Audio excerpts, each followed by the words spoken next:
ნინო, მოგესალმებით და თავიდანვე გეტყვით, რომ დიდი პაუზის შემდეგ ინტერვიუ ვანიჩკასთან ვაკეთებ პირველად.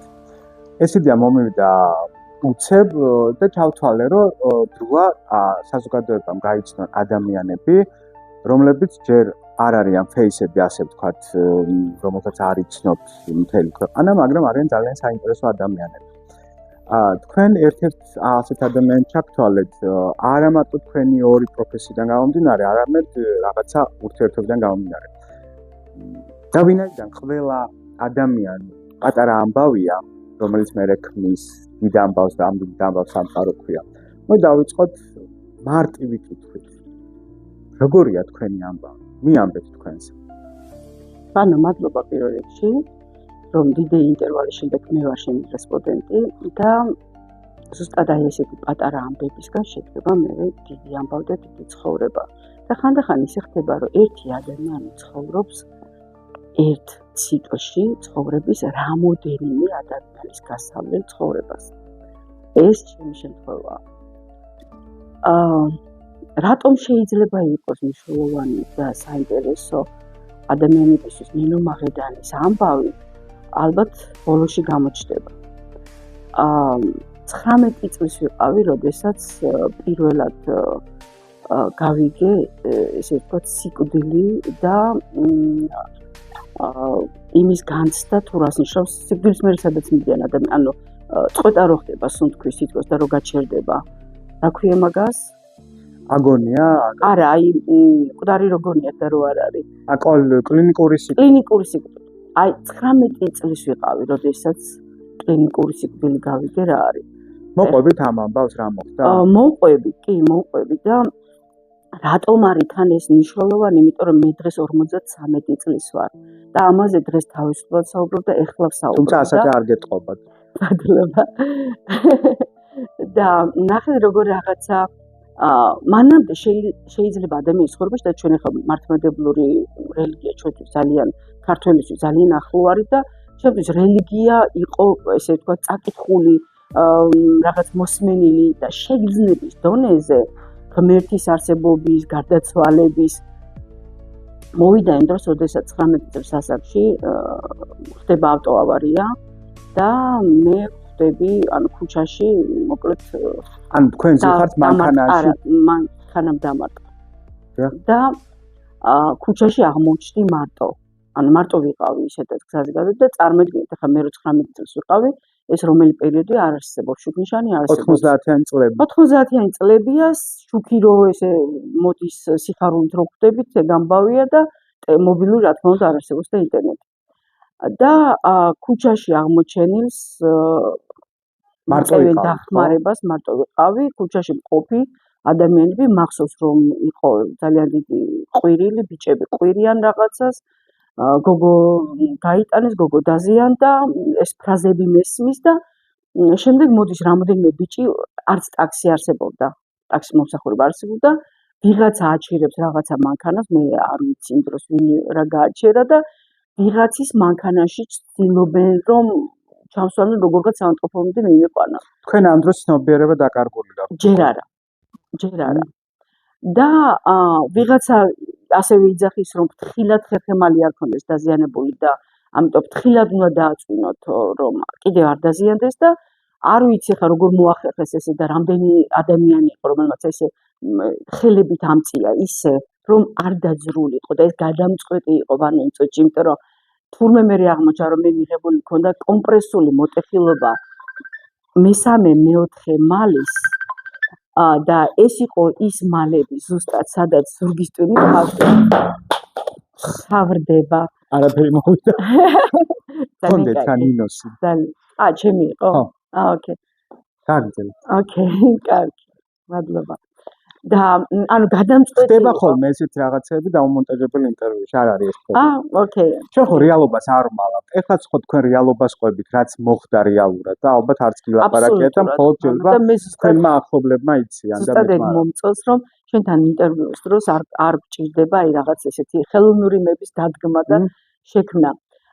და წარმოიდგინე რომ ამ მათმა რომ ესე ძალიან ფრთხილად გადამიყვანეს მანქანაში ამის დამსახურება იყო, რომ სწორედ ის კომპრესული მოტეხილობა, რომელიც მე მივიღე და ზურგის ტვინი მთავრდებოდა მესამე-მეოთხე მალაში, იმათ რო არასწორად გადავეყვანე, შესაძლოა ზუსტად დაზიანებულიყო და შემდეგ სხვა რამე მოყოლოდა ამას. ანუ იმის თქმა მინდა, რომ I'm lucky, მაინც დავაკაკუნოთ. იღბლიანი ადამიანი რომ გამმართო იმათმა. როგორ დამთავრდა ეს აი ის მძღოლი გაიქცა, მიიმალა? ხო, მიიმალა. იმ დროს გვახსოვთ, არც კამერები იყო, არაფერი არ იყო, საერთოდ არ იცით ვინ არის, თუ მერე გაიგეთ, თუ როგორ? იცი რა, მოდი ესე ვიტყვი, რომ გაირკვა ვინ იყო. მოდი ჯერ ამ ამბავს ცოტათი ქრონოლოგიურად მიყვები, იმიტომ რომ კლინიკური სიკვდილი ფაქტობრივად მანქანაში მოხდა. ანუ როდესაც ამათმა უკვე დამაწვინეს უკანა სიდენეზე მარტო მე ვიყავი და მე ფეხებს უკვე ვეღარ ვგრძნობდი და შესაბამისად თვითონ რა ფორმითაც დამაწვინეს იმ ფორმით ვიყავი და გაუსაზლის ტკივილები იყო რა თქმა უნდა და აი ამ მომენტში როდესაც ძალიან მძიმე ტკივილები მქონდა, იმიტომ რომ ძალიან ბევრი ძვალი მქონდა დამტრეული, შეგრძნება მემართება რომ ტკივილი გაქრა. ანუ უცებ ქრება სადღაც მიდის და მემართება ისეთი შეგრძნება, რომელიც აუღწერიათ ადამიანები დაახლოებით კაიფს ადარებენ ამას, მხოლოდ ერთადერთი არ ვიცი სხვა შესატყვისი რა აქვს ამას, იმიტომ რომ ისეთი შეგრძნებები მოვიდა სხეულში, რომ რაღაც ესეთი ტალღოვანი რაღაცები, მოკლედ აღმოჩნდა, რომ მე ამ დროს უკვე თვალები დავხუჭე და ვიღიმები. ტკივილსაც არაფერს აღარ ვგრძნობ და ცერათითიდან ვგრძნობ, რომ ზუსტად ჩემნაირად ფეხები მოკეცილი, სხეული, ღრუბლისებული რაღაცნაირი, როგორ იწყებს გასვლას ფეხის ცერათით. ანუ საკუთარ სხეულს ზემოდან უყურებდით. ხო, ყველა ასე აღწევს სხვათა შორის. ჩემს სხეულს ხედავ ზუსტად ესეთ ფორმაში, როგორ ვარ მოკეცილი, აი ასე, ოდნავ შეირხა და დაიწყო გასვლა. და ზუსტად მომენტში გასვლა რო დაიწყო, მე გამიქრა ყველანაირი ტკივილი და სიამოვნების, რა ვიცი, რაღაც სასწაული შეგრძნება იყო და ამ დროს წინ მძღოლთან დაჯდა ორი ბიჭი. მაპატიეთ ნინო, უნდა შეგაწყვეტნოთ. რამეს თუ ხედავდით, აი გარდა სხეულისა, თქვენი სხეულისა, როგორ გადიოდა სხვა რამე შეგრძნებები და ან ხილვა თუ ქონდა? ანუ იცი რა არის, რაღაცა უცნაური შეგრძნება მქონდა, ანუ სხეულში მქონდა, ხილვა არ მქონდა. თითქოს ძარღვებში სისხლი ასე კი არ მოძრაობდა. აი თითქოს ესე ტალღებივით ეხეთქებოდა, აი ასე. და არა აი ასე, არ ცირკული, არ ვიცი, აი რაღაცა უცნაური შეგრძნება იყო და ამ დროს ბიჭი, რომელიც წინ ეჯდა მძღოლთან და რომელიც გამომყვა თურმე იმ ადგილიდან, მე არ ვიცოდი, გამომყვა იმ ადგილიდან, უკან რომ მოიხედა და მე გაღიმებული დამინახა, არ ვიცი, საიდან მქონდა გამოცდილება, მიხვდა რომ რაღაცა ხდებოდა ისეთი, რომელიც სახიფათო იყო და უცებ არ ვიცი ხელზე დამარტყა სახე, სადღაც ვიგზენი რომ ვიღაცამ დამარტყა.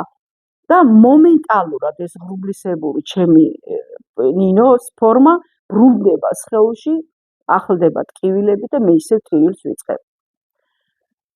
ეს შეგრძნება იყო, რომელმაც მე ფაქტურად მახოდრა, რომ გარდაცვალება არის. ანუ რომ სიკვდილთან თავდება, რომ არ თავდება ყველაფერი. რომ სიცოცხლე სიკვდილის მერეც არსებობს.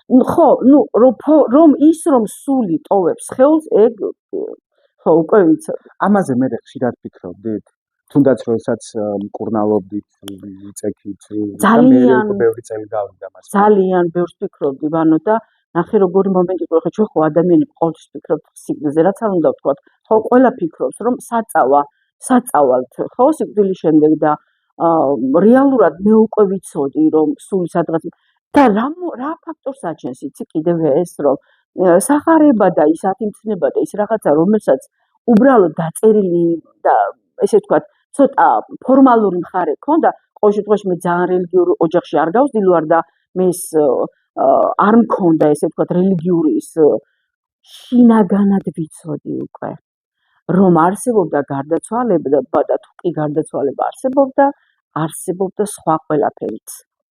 ჩვენ ახლა გინდა კარმა ვეძახოთ ამას, გინდა რაც გინდა ვეძახოთ, ხო. ცოტა შევცვლ საუბრის თემას, მაგრამ აი ბევრი წლის მერე, აი თუნდაც ახლა უცებ რო დაფიქრდეთ და მითხრათ შეიძლება ნაფიქრიც გაქვთ. ეს ტრაგიკული შემთხვევა აღმოჩნდა თუ არა ის წერტილი, რომელმაც თქვენი ცხოვრება რადიკალურად შეცვალა და ეს ტრაგედია იქცა თქვენი წარმატების ერთგვარ რაღაცა სტიმულატორად, არ ვიცი. რომ ყოფილიყავით დღეს ის ვინც ხართ? რა თქმა უნდა, ანუ შემთხვევით არაფერი სამყაროში არ ხდება. რა თქმა უნდა 19 წელს ვინომ ეს არ იცოდა.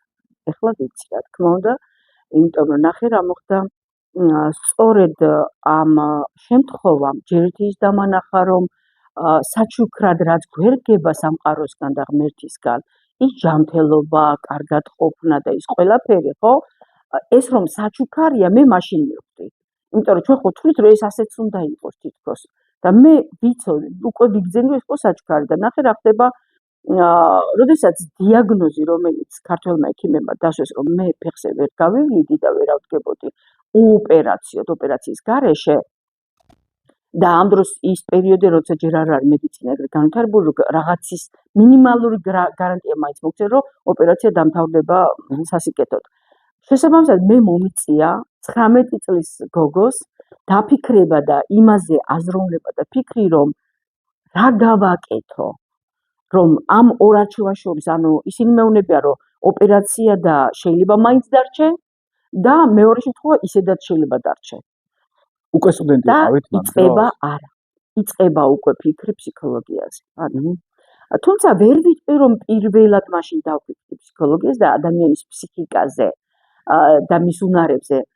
ცოტა მანამდეც როგორც ვატყობ სკოლაშიც მქონდა ეგ უნარები, იმიტომ რომ ძალიან ხშირად მეგობრებთან რაღაცა ეგ შეთვისებული მქონდა, მაგრამ სერიოზულად თითქოს იცი რა, ეხლა ვხდები რომ სამყაროს ჩანაფიქრი, რომ მე დღესდღეობით გამხდარიყავი ადამიანი, რომელიც სხვა ადამიანებს ვეხმარები, ჯანმრთელობის პრობლემებთან გამკლავებაში, უკეთესი ცხოვრების შექმნაში, მიზნების მიღწევაში, ახალგაზრდა წყვილებს ვეხმარები, სწორი ურთიერთობების ჩამოყალიბებაში, თითქოს ამისთვის მომზადებდა.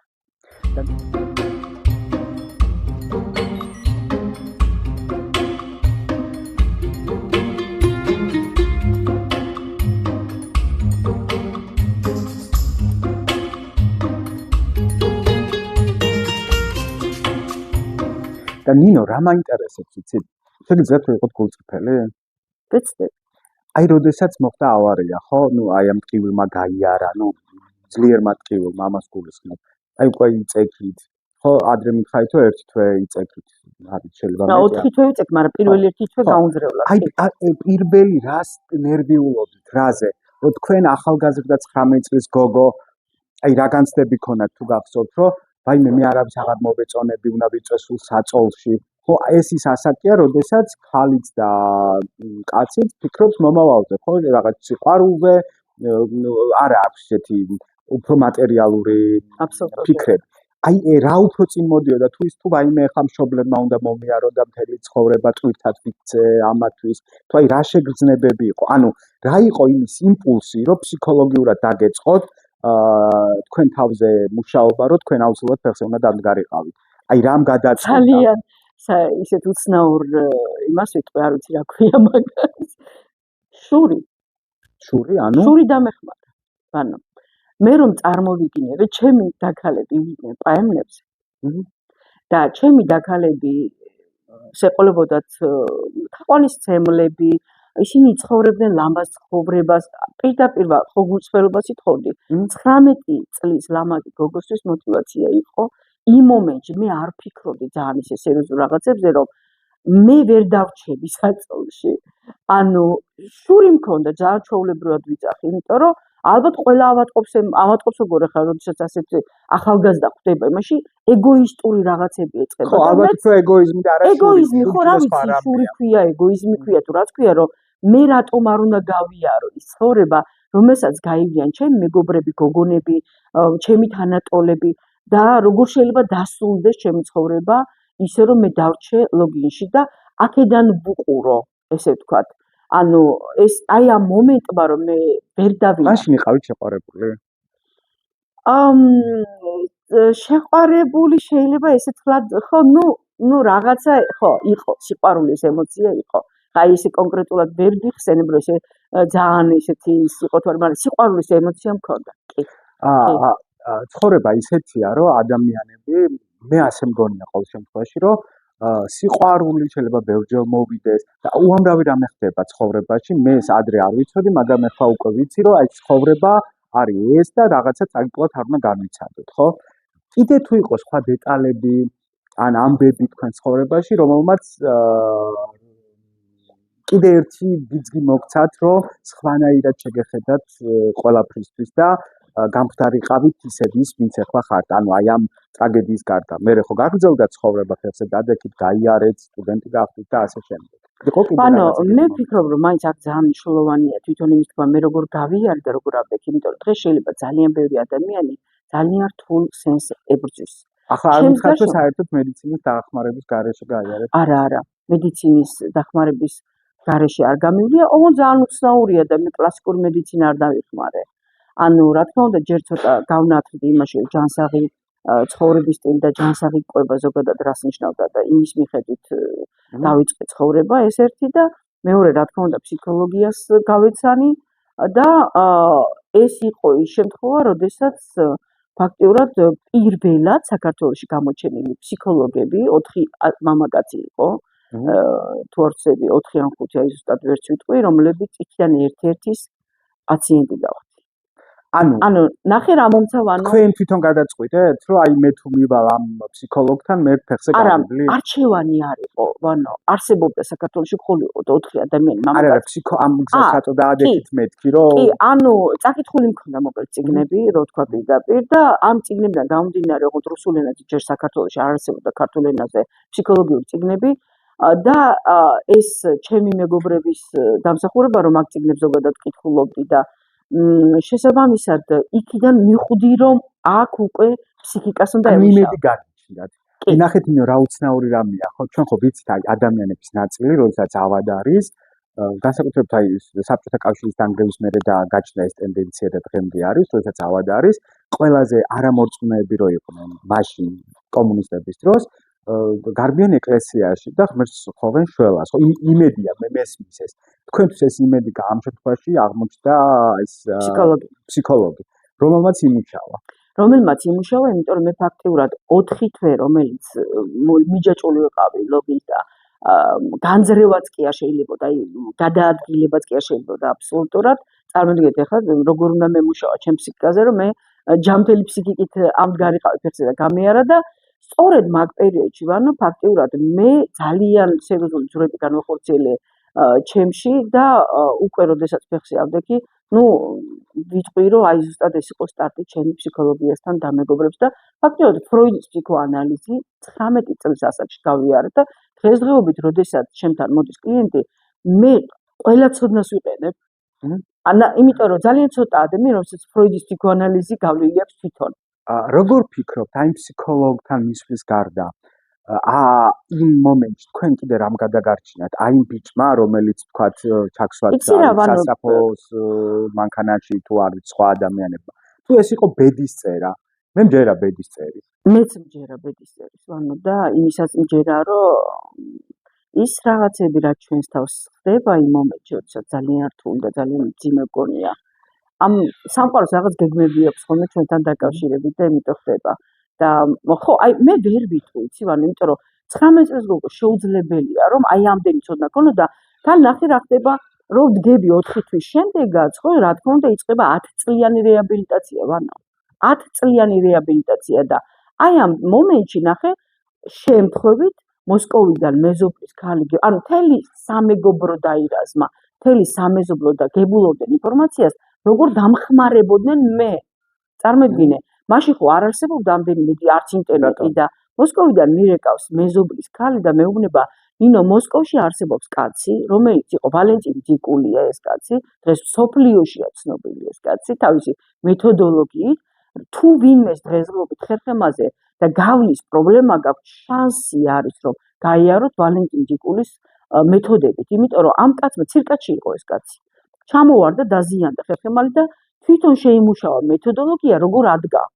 და მე ისევ ცირკში წავიდა. მან დავასრულებ ერთი წუთი. კი ბატონო. და ნახე რა ხდება, მე წარმოგიდგენე გოგო, რომელიც როგორ გითხრა, გეოგრაფიული ორიენტაცია მაქვს ძალიან დაბალი. საერთოდ დამოუკიდებლად არც კი დავდიოდი. მარტო მივდივარ მოსკოვში. რომ იმისაც რომ მივიდე. არავის არ იმ დროს, ისე მოხდა, რომ მარტო მივდივარ, მოკლედ.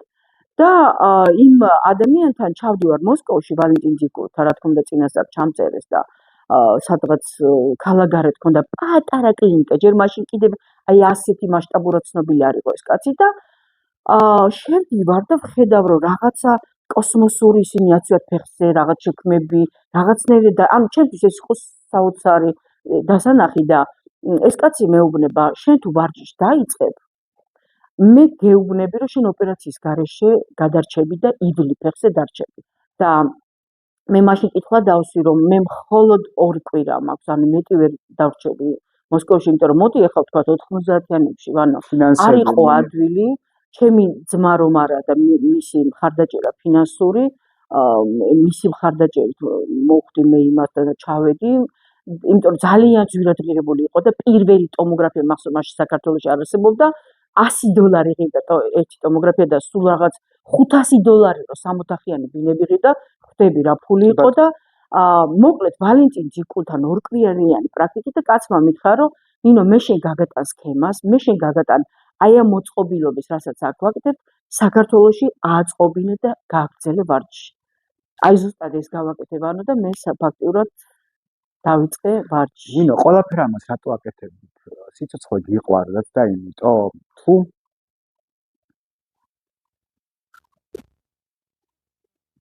არ ვიცი. არ გიფიქრიათ ამაზე?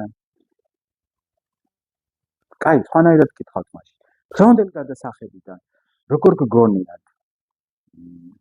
თუნდაც მაშინ 19 წლის ასაკში ცხოვრება მოგექცათ როგორც დედინაცვალი, თუ ცხოვრებამ როგორც მეგობარმა მოგცათ შანსი. აი ეს შანსი იყო თუ რაღაცა დედინაცვალი კონკიას რო ექცევა, ხო? და ბოლოს მაინც კონკია დგება ფეხზე. აი რო შეადაროთ, რომ მითხრათ. რა თქმა უნდა, იმ დროს არ მქონდა შეგრძნება, რომ მეგობარი ვით, ან უფრო ვიტყოდი მასწავლებელი ვით მომექცა.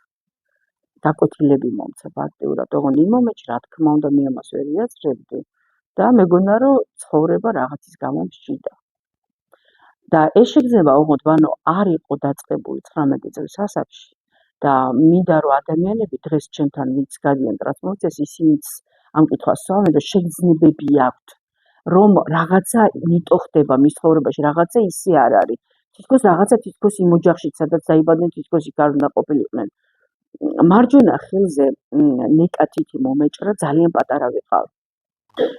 და თითქოს უცნაურია რა შუაში ახლა ეს ამ ყველაფერთან. დაზიანებად, რომელიც 19 წლის ასაკში მივიღე, მარჯვენა მხარე მაქვს დაზიანებული დღესაც. მარჯვენა მხარეს არ მაქვს, ანუ ცხოვრების ციკლის განმავლობაში თითქმის ნახევარი ორგანოები არ მაქვს. მარჯვენა მხარე არის მამაკაცის, ასე ამბობენ. მარცხენა მხარე ჩვენი არის ქალის, დედის მხარეა და მარჯვენა არის მამაკაცის. ანუ კარმული იყო ეს რამე? სავარაუდოდ იყო, ну, კარმული იყო თუ როგორც იყო, ფაქტია, რატომ ჯვარი მწერია არ მინდა მოხდილი მაქვს ვიძახს რომ მედიცინას და ავადმყოფობებს ხარკი მოუხადე უკვე. იმიტომ რომ ნახე, ანუ 19 წლისას რომ დამემართა კლინიკური სიკვდილი, 24 წლამდე 3-ჯერ მოხვდი რეანიმაციაში. ანუ 3-ჯერ ვკვდებოდით, ანუ იცი როგორ უცნაურ დიაგნოზებით?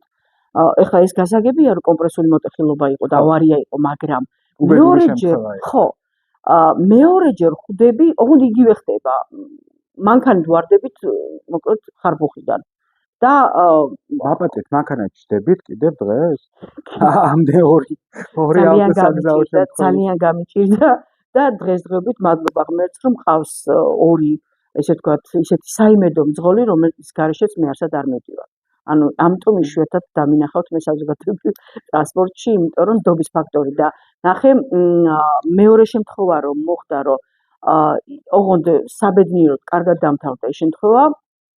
საბედნიეროდ ვიძახი რომ ჩემს უკან ვინც იჭრენის გარდაიცვალა, ანუ მე გზაში გადმოვარდი მანქანიდან შემთხვევით. ანუ მანქანა სანამ ჰაერში გაფრინდა და გადავარდა, ზუსტად მაგითო ბრწყალებს იმიტომ ხმარობ რომ მანქანა სანამ გადავარდა, მე გზაში გადმოვარდი. და ფაქტიურად მინიმალური მე გამოვდი, მაგრამ ამ დროს ხდება, ნახე, შუაში ეს ხდება და 24 წლის ასაკში შემთხვევით სტუმრად ვარ. 13 იანვარია ძველი ახალი წელი და ჩემს საყვარელ მეგობრის ოჯახში ვარ. უნდა აღვნიშნოთ და მე უცებ ხდები ცუდად. და მიმაქანებენ ყოველგვარი წინაპირობის მე ვარ სტუმრად. და მიმაქანებენ სასტრაფოში შევდივარ უკვე ყვითელი ვარ და იწყება ოპერაცია. ოპერაციები კეთდება, ერთი ნაწილი უშვებს შეცდომას და არ აღმოჩნდა მის პაციენტი.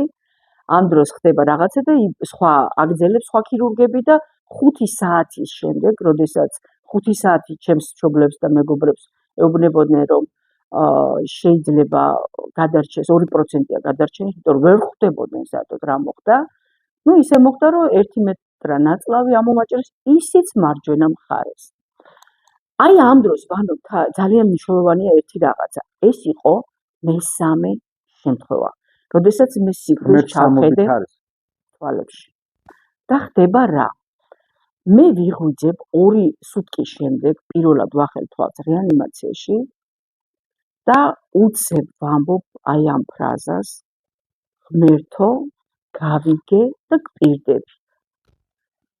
აბსოლუტურად ვერაფრით ვერ მივხვდი, ან ვიშოკიდი, ან რას ვპირდებოდი, უბრალოდ მახსოვს ფიქრის დონეზე, რომ გპირდები მე შევცვლი ჩემს ცხოვრებას. და შეცვალეთ. შევცვალე, ანუ და იქიდან დაიწყო სერიოზული ტრანსფორმაცია. ნინო, ჩვენ ბოლოსკენ უნდა წავიდეთ, ჩათვალეთ, რომ გვაქვს 10 წუთი ხა. ადამიანები, ვინც თქვენთან მოდიან, კლიენტებს გულისხმობ, ალბათ ვთქვია, რომ თქვენ ხართ უდარდელი, ბედნიერი ხალი, იმიტომ რომ მუდმივად იღიმით.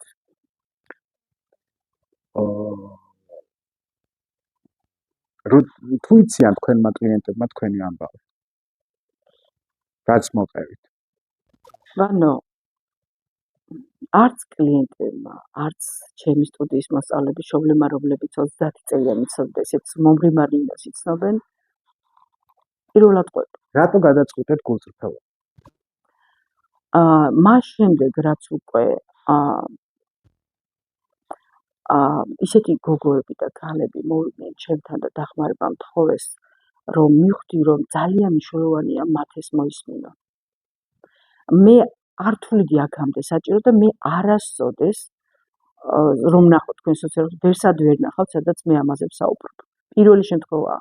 და სწორედ მაგით ჯერ მადლობა მინდა გითხრა, შენ მე განმაწყე ამისთვის, თორე სხვა შემთხვევაში მე ეჭვება რომ მომეყოლა და ფიქრობ რომ აი იმ ქალებისთვის, იმ გოგოებისთვის, რომლებიც დღეს იბრძვიან და ისეთ რამეებს არიან შეჭიდებული და ებრძვიან, მე ვერ ვიტყვი რა თქმა უნდა კონკრეტულ кейსებს. არა, რა თქმა უნდა. ხო, რომ მათ იცოდნენ რომ ნათელი წერტილი არსებობს და ნინო მაღედანი, რომელსაც დღეს ხედავენ და მათთვის მაგალითია იმისი, რომ აი მე თითქოს ყველაფერი დალაგებ.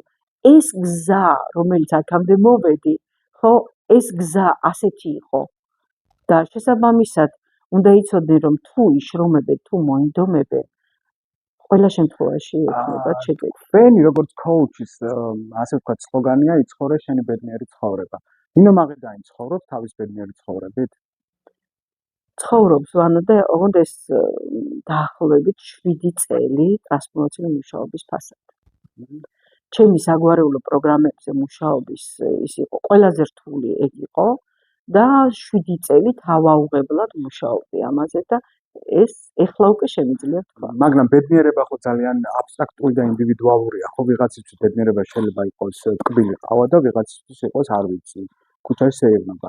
რა არის ნინო მაღედანისთვის ბედნიერება, ან ბედნიერი ცხოვრება?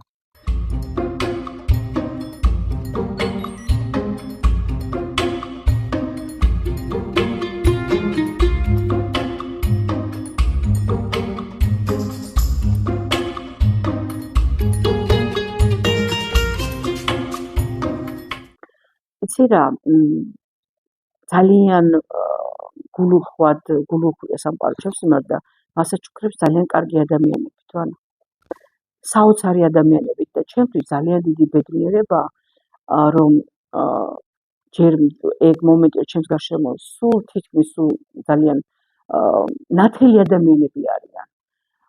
თუმცა ბედნიერებაზე თუ კონკრეტულად ვიმსჯელებ, რა თქმა უნდა, ჩემს ცხოვრებაში არის ხოლმე მომენტები, როდესაც მე რაღაცაზე ვღელავ. ოღონდ ის შინაგანი ბედნიერება, რომელიც მე ამ ტრანსფორმაციით მოვიპოვე, არასოდეს არ ტოვებს. და ამიტომ მე ბედნიერებას ვარქმევ ყველაფერს. შეგრძნებას ბედნიერებისას მიჩენს ყველა ნიუანსი ჩემი ცხოვრების. კარგი, ისევ ღიმილზე უნდა გკითხოთ.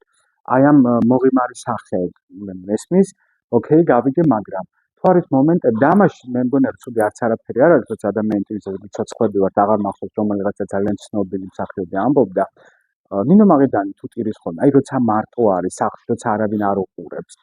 ანუ საკუთარი ემოციებს აძლევს გასაქანს?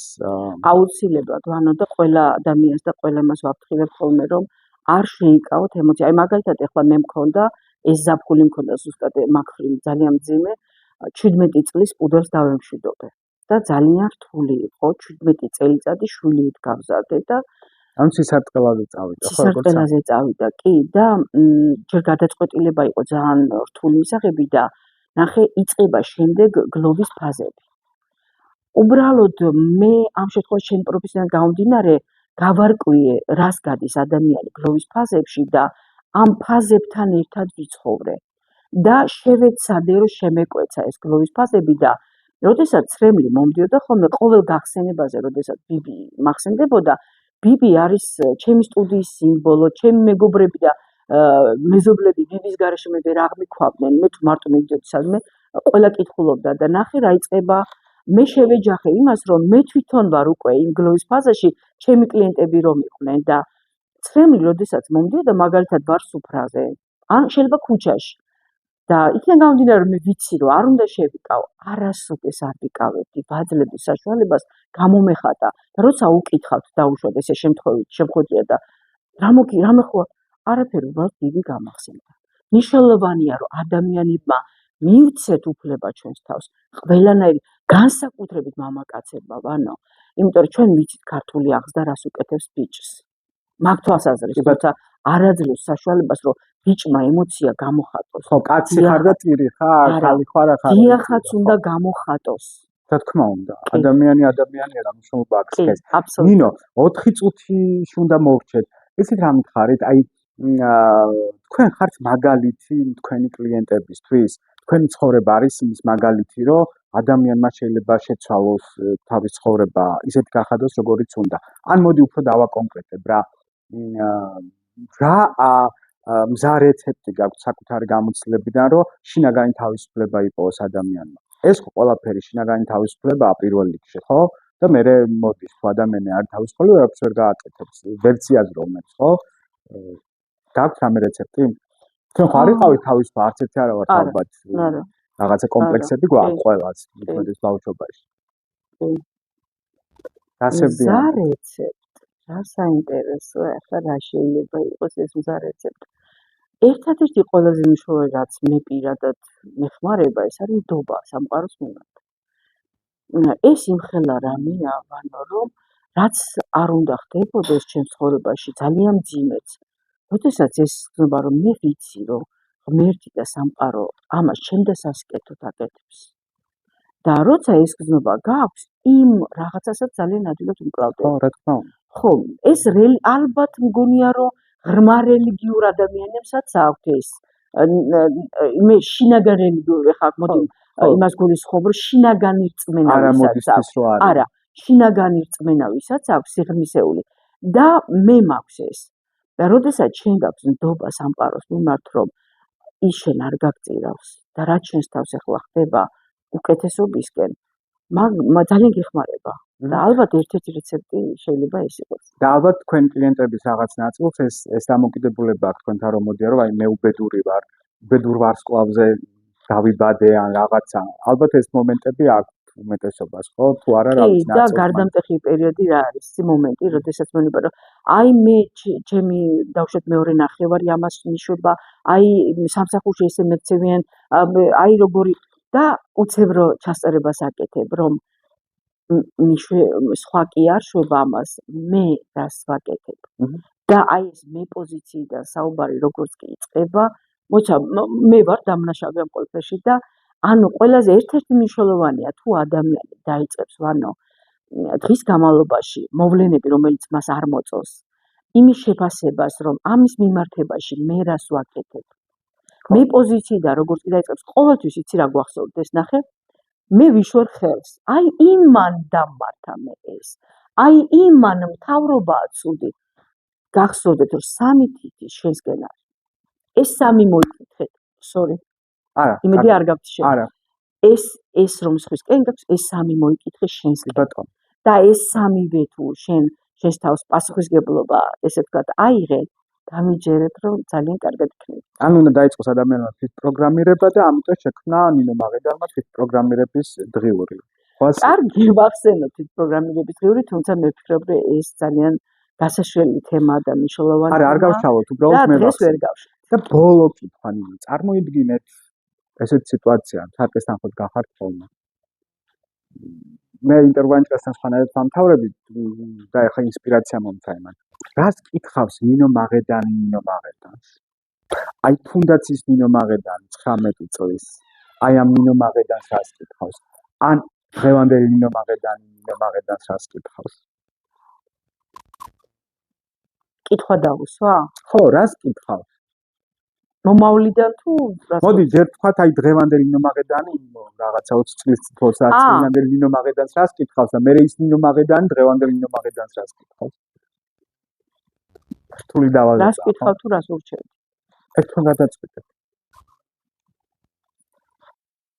ჩემო გოგო.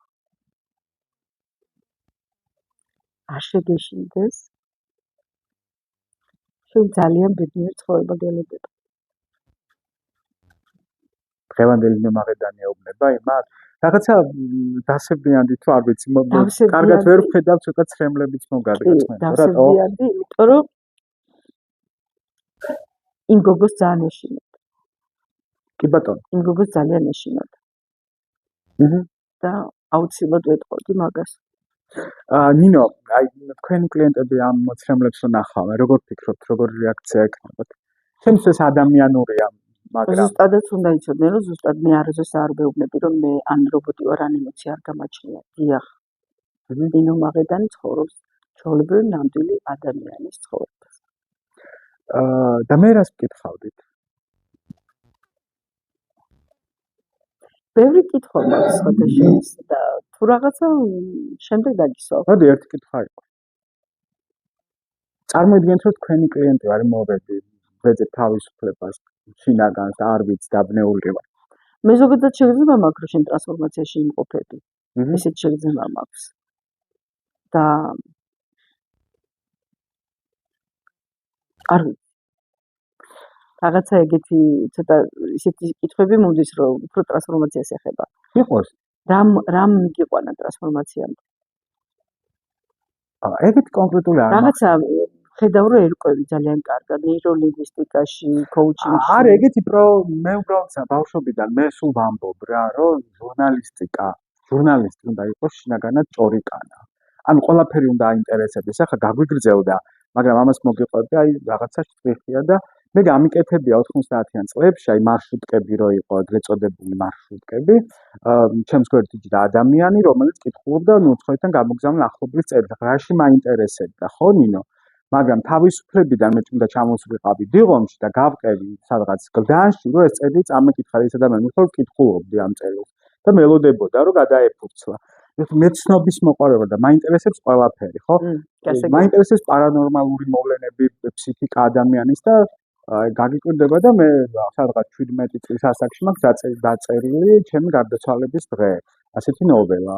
და იქ ვამბობ, რომ ჩემი გარდაცვალების დღე, ჩემი დაბადების დღეს დაემთხვა და ადამიანები, ვისაც მაშინ ვიცნობდი, ვინ მოვიდა და ვინ არა. ну აი რაღაც გარკვეული კონკრეტული თემა არ ვიცი, რის გამო შეიძლება დამაინტერესებულიყო. მორჩეთ? კი, დავასრულებ. ვაყოფილი ხარ? მადლობა დიდი. კი, ვაყოფილი ვარ. კარგი, მორჩეთ.